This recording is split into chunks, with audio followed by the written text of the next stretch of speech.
Chapter 18, Sloka 42. Shamodamastapashaucham. Shamodamastapashaucham. Shamodamastapashaucham.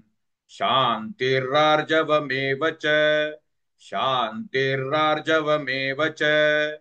Shantirarjavamevacha. Shamodamastapashaucham. Shantirarjavamevacha.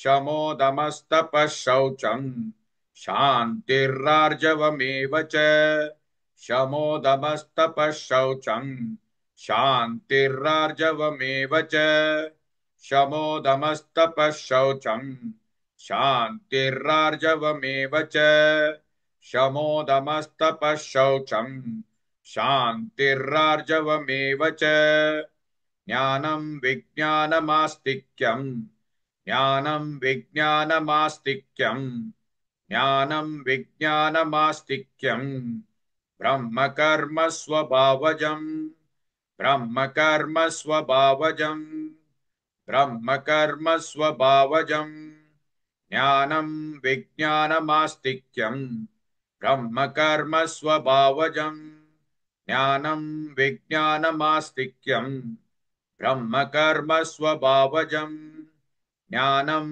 विज्ञानमास्तिक्यम् ब्रह्मकर्म स्वभावजम् ज्ञानं विज्ञानमास्तिक्यम् ब्रह्मकर्म स्वभावजम् ज्ञानं विज्ञानमास्तिक्यम् ब्रह्मकर्म स्वभावजम् शमोदमस्तपः शान्तिर्रार्जवमेव च ज्ञानं विज्ञानमास्तिक्यम् ब्रह्मकर्म स्वभावजम्. Please like and share this video because you could be instrumental in helping someone around the world recite the Srimad Bhagavad Gita, thereby helping them to have a life of unending opulence, victory and prosperity. This is mentioned in chapter 18, Sloka 78.